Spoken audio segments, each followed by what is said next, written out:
personally, I was just going to ask you, like, why that parents become kind of a helicopter parent, but you talk about this idea of the helicopter as the selfish, selfless syndrome. So I mean, this is like the busy, like I'm taking my 4-year-old to soccer, then we're going to swimming, and we're gonna like be getting dinner at fast food on the way home, and that kind of thing. What's driving this, and how can we break out of that cycle if we're starting to be in it? Yeah.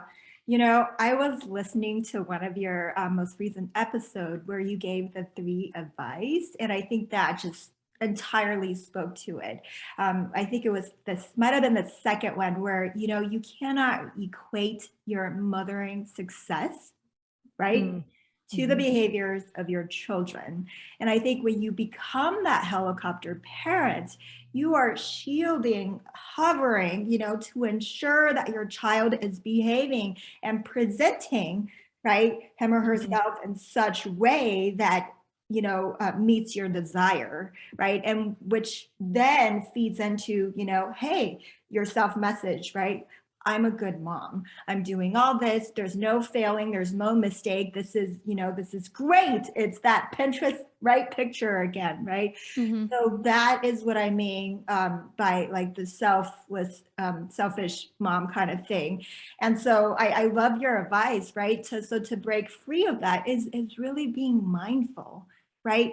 That you and your children are separate people, and behavior is really it's also cues for your child to tell you, to tell the world what they need. And if there are negative behaviors, it's really a sign that there's a need that it's being unfulfilled, or perhaps your child needs help in articulating these needs because they're struggling with that, right? I think for me, having three children and two of which are twins, and Ooh. they could not be any different. Let me tell you, could not be any different. Raised in the same household, gap of a minute in birth, but they are so polar different. And so that is a reality check for me. And, I cannot equate my success to their behaviors, and they are behavior like little own people and so differently, right? So I think for all of us, we have to understand it's a process of growth. They are learning,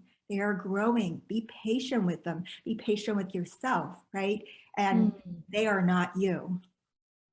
Yeah, and growth means mistakes. Like, I think that a lot of us weren't really allowed to make mistakes, right? Like, especially if we're like those achievement oriented kids, right? Like get the good grades, get into the good college, you don't feel like you can make mistakes. And that's what growth implies. I think that the whole emphasis on like, oh, what did you is who is it that tells you to ask your kids, what did you fail at today? Or, I forget that was, or what did you mess up today? To just normalize that thing. I think that's a smart approach to kind of counteract this hyperachievement that there's been a push for so long.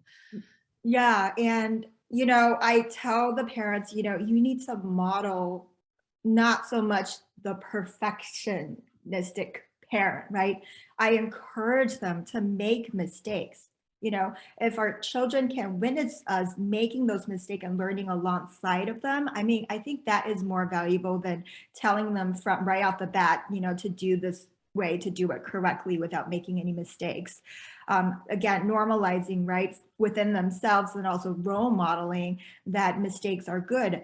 And that's really, when you practice a sport, when you practice an instrument, when you practice whatever, right? When I notice my kids get frustrated, because they can't get something right. And I said, you know what? This is what practice is, right?